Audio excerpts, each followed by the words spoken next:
বলছি এরকম ঘটনা যেন আর যেন কোনো মেয়ের সঙ্গে যেন দুনিয়ার বুকে যেন না ঘটে। এই বাচ্চার জন্য যে শাস্তি পেয়েছে এছাড়া অধিক শাস্তি যেন সে পায়, আল্লাহ যেন এর থেকে অধিক শাস্তি যেন সে পায়।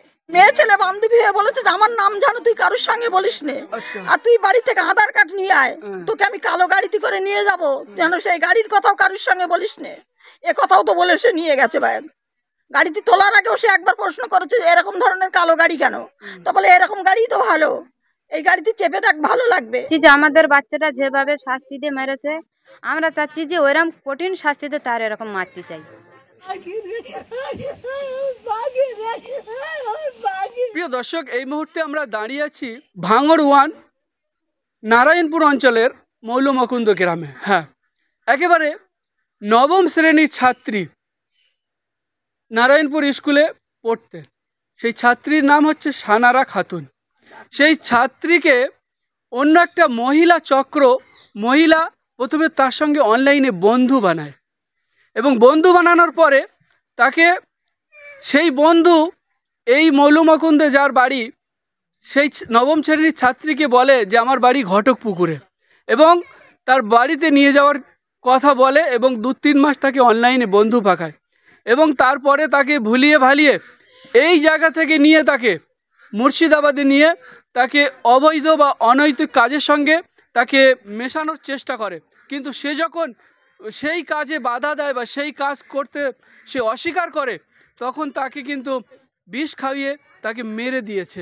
এরকম একটা অঘটন বা এরকম একটা অপ্রীতিকর ঘটনা একেবারে বলাই যেতে পারে যে এই মৌলমুকুন্দের একটা মেয়ের সঙ্গে ঘটেছে।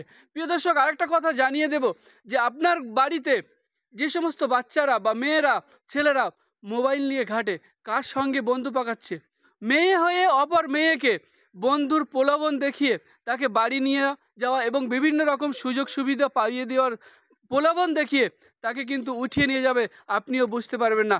এরকম একটা ঘটনা ঘটে গেছে মৌলমুকুন্দ গ্রামে। কি বলছেন স্থানীয় মানুষরা এবং তার আত্মীয় স্বজনরা, সব কিছু দেখাবো। চোখ রাখুন AHNBG টিভির। বাচ্চাটা এখান থেকে বান্ধবী ডেকে নিয়ে গেছে, বান্ধবী বলেছে চলো আমার বাড়ি থেকে বেড়াতে যাবে। ঘটপুকুরি বলে আমার বাড়ি, ওখানে যখন গিয়েছে কোচি বলল এখানে বাড়ি, তা এখানে আমার বাড়ি না, আমার বাড়ি হচ্ছে বাগায়। একটা ছেলে ছিল ওর সঙ্গে, ছেলেটা ওর নাকে একটা কি একটা শুকিয়েছে, ও তখন জ্ঞান হারা হয়ে গেছে, ও কিছু বলতে পারিনি, না বলায় ওখান থেকে ছেলেটা মেয়েটা ওখান থেকে বাগাইলে চলে গেছে বান্ধবীর বাড়ি। বান্ধবীর বাড়িতে যখন গিয়েছে, বান্ধবীর মা খালি ফোনে ভিডিও কল করে কোথায় দেখাচ্ছে, আর খালি ভিডিও কল করছে, আর কচিরি সবসময় ফলো রেখে দিয়েছে, কচিরি দেখছে। এবার ওখান থেকে 2 দিন থাকার পরে দেখার পরে বান্ধবীর মা বলছে মেয়েরে কচি তুমি পাখিরই নিয়ে যাচ্ছ, পাখিরই ভালো করে খেয়াল রাখবে, পাখিরই দেখবে, পাখির যেন কিছু না হয় বলে ওখান থেকে হাজারদুয়ারে পাখিরই বেড়াতে নিয়ে যাচ্ছে। পাখি তখন বললো বুবু কোথায় যাবে, তাহলে চলো হাজারদুয়ারে বেড়াতে যাচ্ছি। এবার পাখির বাড়ি থেকে সব কিছু ডকুমেন্টস লিয়াতে বলেছে, পাখি সব কিছু নিয়ে গেছে। তা পাখি তখন বলছে বুবু এসবগুলো লে চলো, বলছে না না এসব নিয়ে কী হবে, এসব থাক, তুমি যখন বাড়ি ফিরে যাবে ফেরার পথে তখন তুমি এইগুলো নিয়ে যাবে। মুর্শিদাবাদে যখন লেবেছে ওখান থেকে কচিরি হাঁটকেলে যাচ্ছে যে চলো কিছু দূর আগিয়ে বলছে বাবু আর কত দূর, তাহলে আর খানিক দূর তুমি চলো।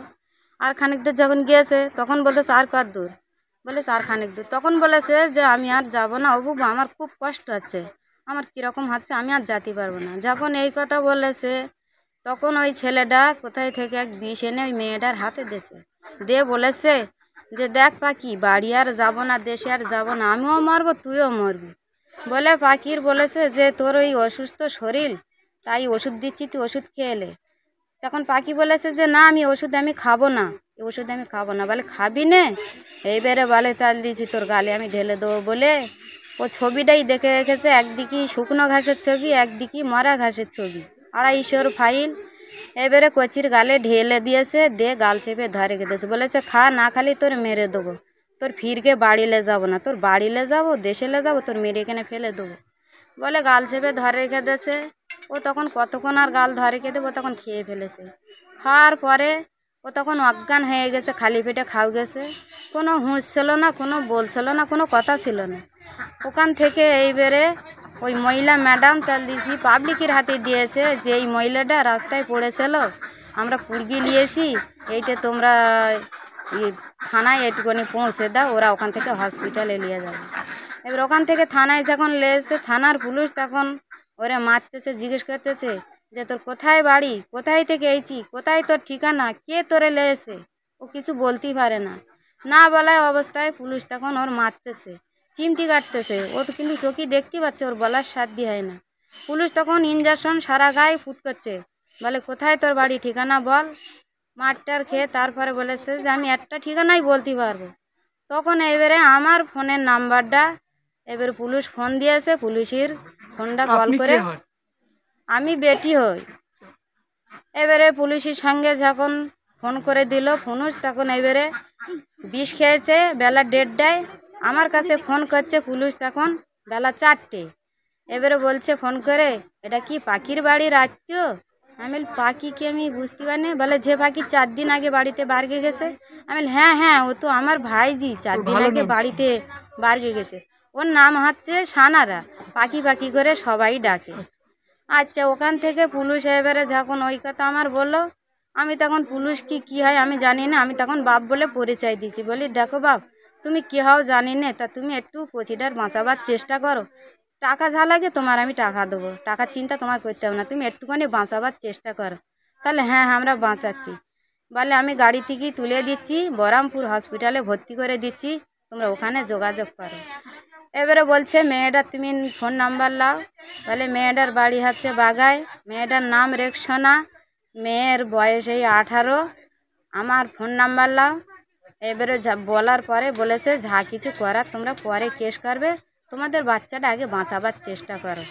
ওখান থেকে ড্রাইভার ডেকেছে, ড্রাইভার ডেকে ড্রাইভারের কাছে তুলে দিয়েছে, ড্রাইভারের নাম্বার দিয়েছে, বলেছে এই ড্রাইভারের সঙ্গে তুমি যোগাযোগ করবে।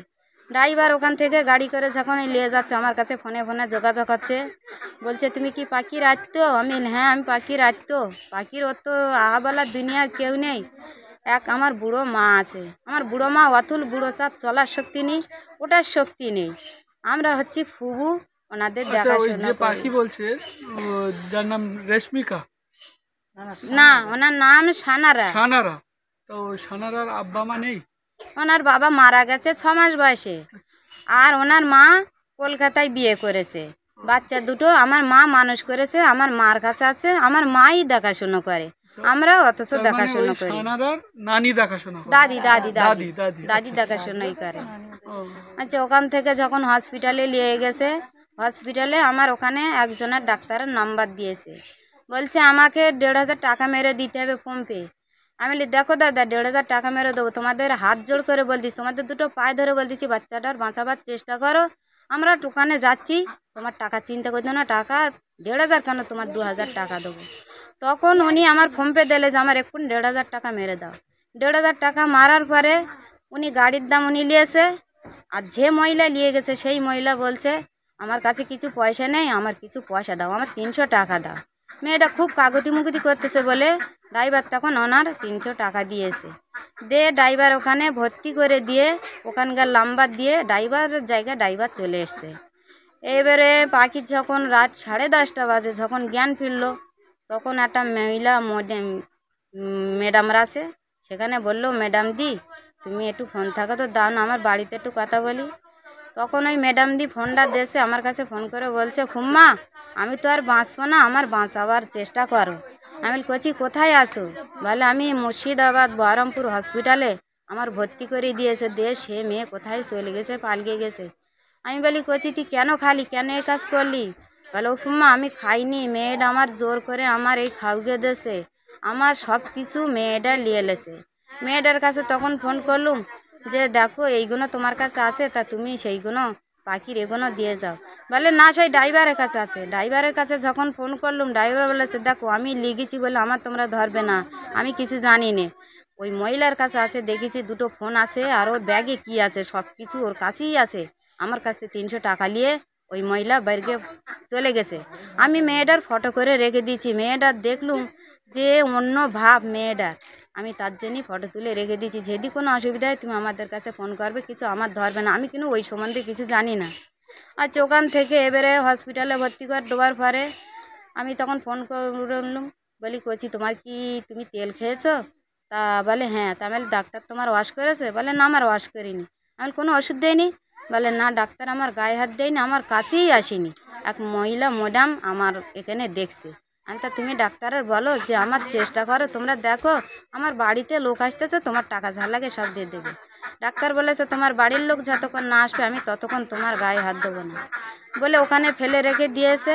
ওখান ওটা থেকে কি এইবারে সরকারি হাসপাতাল ছিল না নার্সিং হোম? আমি ওই জায়গায় জানি না, আমি বলতেও পারবো না।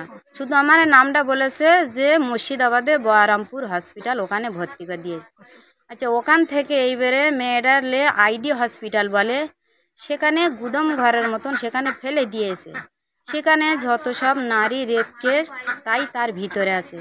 যার খোঁজ পাচ্ছে সেখান থেকে লেসতেছে, যার খোঁজ না পাচ্ছে সেখানে মেরে সব ফেলে দিয়েছে। বলছি তখন আমার কাছে ফোন করে বলল এখানে এই তাল, আমি আর বাঁচবো না, এরা আমার এখানে মেরে আমার ফেলে দেবে। আমি বলি তোমার মেরে ফেলে দেবেন, আমি এখান থেকে তোমার মা, তোমার নানা, তোমার মামার পাঠিয়ে দিছি, তোমার যাচ্ছে ওখান থেকে ওরা নিয়ে আসবে। ওর মা নানা যাবার পরে ওখান থেকে খুব ছোটোছুটি খোঁজাখুঁজি করেছে, করে ওখান থেকে পুলিশদের কাছে সই সমত করে ওখান থেকে বাইরে নিয়ে এসে ওখান থেকে এনে শিয়ালদায় এসে বলেছে আমার কচি তো আর বাঁচবে না, অবু তুমি যদি দেখতে চাও তো এখানে সবাই চলে এসো। আমরা এখান থেকে সবাই ওখানে চলে গেছি। ওখান থেকে গিয়ে ধরে অটো স্ট্যান্ড এনে ওখান থেকে নীলরতনে ভর্তি করেছি। ডাক্তার তখন দেখে বলছে এ কচির সব শেষ হয়ে গেছে, পেশেন্টের 90% শেষ হয়ে গেছে, আর 1% ভালো আছে, তোমাদের পেশেন্ট তো আর হবে না। তা যাই হোক আমরা চেষ্টা করে দেখি যত দূর যায় উনি বলে ওনারা 3 তলায় ভর্তি করেছে। ভর্তি করে ওনার সেলাইন টানতেছে, ডাক্তার ট্রিটমেন্ট করতেছে। আমরা ওখান থেকে ভর্তি রেখে দিয়ে আসা যাওয়া করতেছি, অথচ দেখতেছি কাল করে হঠাৎ ওখান থেকে গিয়ে দেখতে গিয়ে দেখলুম নাকি অক্সিজেন দেওয়া আছে। অক্সিজেনের দ্বারা ডাক্তার বলল যে কিছু যদি খাতে চায় তা তোমরা যা খাবার তাই ওরে খাওয়া। কচি এবার যেটা বলছে সেটা এনে দিচ্ছি, উনি আর খাচ্ছে না, বলে না ওসব বিষ, আমি খালি মরে যাব। সেসব আর খাচ্ছে না, বলে আমি দই খাবো। দই দিয়েছি, একটুখানি দই গালে নিয়ে, দই আর খাইনি। বলে আমি আইসক্রিম খাবো, আইসক্রিম দিয়েছি, একটুখানি খেয়েছে, খাইনি। বলে আমি ভাত খাবো, ভাত দিয়েছি ঝি, ভাত গালেলে বেতাল হয়ে গেছে, মরা অবস্থা হয়ে গেছে। তাড়াতাড়ি ভাত ফেলে দিয়ে ডাক্তাররা অক্সিজেন ফের টাঙ্গেছে। অক্সিজেন চলার পরে কাল যখন গিয়ে ডাকলুম, বলি কচি আমি তোমার ফুবু এসেছি, তুমি একটুখানি চেয়ে দেখো। আমার পানে চাইনি। ফিরে ওর মা যখন আমার কোলে তুলে দেবে, যেই ঘাড় উঁচু করেছে, একবার গাল হা করে নিঃশ্বাস ফেলেছে, ফেলে গাল মুড়েলে গাল দিয়ে ওই গেজা উঠে শেষ হয়ে গেছে। আচ্ছা, যার সঙ্গে যে মেয়ের সঙ্গে মানে যোগাযোগ হয়েছিল ওই মেয়েটা সঙ্গে কতদিন ধরে সম্পর্ক হয়েছে? মেয়েদের সম্পর্ক হয়েছে আজ মনে হয় 3-4 মাস। ফোনে ফোনে অনলাইনে বান্ধবী করেছে, বান্ধবী করে এখান থেকে ঘটপুকুরি ডেকে নিয়ে গেছে, বলে আমার বাড়ি ঘটপুকুরি এসো। ওখান থেকে তা আপনার ওই ঘটপুকুরি ভাই- বলে, আপনার ওই ভাইজির কাছে কি বড় ফোন ছিল? হ্যাঁ বড় ফোন ছিল। ও মানে অনলাইনের মাধ্যমে বান্ধবী করে? হ্যাঁ অনলাইনের মাধ্যমে বান্ধবী তা করেছে। আপনারা বাড়িতে কেউ জানতেন না? না আমরা বাড়িতে কেউ জানতো না, আমরা তো শ্বশুর বাড়ি। আমার ওই বুড়ো মা আছে, আমার বুড়ো মাই জানে। আমার বুড়ো মা জিজ্ঞেস করলো বলছি তুমি কোথায় যাবে, বলে আমি বান্ধবীর বাড়ি যাচ্ছি। আমার মা বললো কবে আসবে, আমি কাল আসবো না পরশু আসবো, এই বলে ওখান থেকে বাড়ি গেছে। বাড়ি থেকে সমস্ত ডকুমেন্টস সব নিয়ে যে গেছে। যার সঙ্গে গিয়েছিল তার নাম জানা আছে? হ্যাঁ তার নাম হচ্ছে রেক্সোনা। তার ফটো ভিডিও আপনাদের কাছে আছে? হ্যাঁ আচ্ছা, সবই ওইটা- আছে। আচ্ছা, ওইটা একটু দিয়ে দিন। এখন আপনারা এই যে ঘটনা সে ঘটিয়েছে, হ্যাঁ। এখন সরকারের কাছে কি দাবি জানাচ্ছে? সরকারের কাছে দাবি জানাচ্ছে, সে মেয়ে কাল ফোন করে বললো তো, বলে তোমরা আমার কেস করে কিছু করতে পারবে না, আমার কেস করে কি করবে, আমার কিচ্ছু হবে না, সে মেয়ে এখনও মরিনি, এখনও বেঁচে রয়েছে, এই কথা বলল। যে ওখানে কেস করে এসছে, মুর্শিদাবাদে বলে এসছে, যে ঝানারা ধরবে বলেছে, বলেছে মেয়েটা ফোন করলি তোমরা ফোন তুলবে না, ফোনে কথা বলবে না, আমি 1 সপ্তাহের ভিতরে ওনার ধরার ব্যবস্থা করব। আমরাও এই কারণে মেয়েটার ফোন আর ধরতেছি না, মেয়েটার সাথে কথা বলছি না। এখান থেকে চলে যাচ্ছে আপনি জানেন? কি জানেন আপনি? আমাদের বলে গেছে মা আমি বান্ধবীর বাড়ি যাও, তো বান্ধবীর বাড়ি কোথায়, তা বলে ঘটপুকুরি। তা আমি বলি বেড়াতে যাচ্ছে বান্ধবীর বাড়ি, তা আমি যখন বাইরে হয়েছে আমি জিজ্ঞেস করছিস বলি কইছি তাহলে তুমি বাড়ি আসবে কবে, তাহলে 3 দিন 2 দিন পরে, 2 দিনের মাথায় 2 দিন গেছে, 3 দিনের মাথায় এই খবরটাই। কোন দিনে গিয়েছিল? বুধবার দিন গিয়েছে। বুধবার দিন গিয়েছে, আর খবর আসছে আপনার শুক্রবারে। না শনিবার দিন বুধ বৃহস্পতি শুক্রবারে খবর আসছে। আচ্ছা ঠিক আছে, আপনার খেয়াল নেই। তো ওই যে যার সঙ্গে সম্পর্ক আছে ফোনে 2-3 মাস ধরে সম্পর্ক, আপনারা জানতেন? তো কিছু বলতেন না? হ্যাঁ, আমি বলতুম যে তুই কার সঙ্গে ফোন করিস, তা আমারও বলতো যে মা আমি তো মেয়ে ছেলে বান্ধবীর সঙ্গে কথা বলি। আমি মিথ্যে করে তেবু বলেছি, বলি তুমি আমি যেন শুনেছি এত ছেলের গলা বানা, তুমি বলতেছো বান্ধবী। তাহলে না মা এই দেখ আমার এই ফটো, এই দেখালে মা এই দেখো মেয়ে ছেলে। আমি সেইভাবেই বিশ্বাস করে আমি বলি তাহলে হবে মেয়ে ছেলে। এইবারে যখন যায় আমার বলেছে মা আমি বান্ধবীর বাড়ি যাব। জানা না শোনা না আপনি যেতে দিচ্ছেন? আমি যেতে দিচ্ছি, আমি তেবু বলেছি, বলি কচি তুমি বান্ধবীর বাড়ি যাচ্ছ, তা কই তোমার বান্ধবীর কাছে ফোনটা দাও দিন দেখি, তোমার বান্ধবীর সঙ্গে আমি একটু কথা বলে দেখি। আমার কাছে ফোন দেয়নি। তারপরে এই হাসপাতালে গিয়ে বলতেছি, তখনই বলতেছে মা আমার ভুল হয়ে গেছে, এইরকম ভুল আর করবো না। হ্যাঁ, আমার ফোন লেলেছে, আমি ফোন করতে পারিনি, আর এত দূর করবে আমি মা বুঝি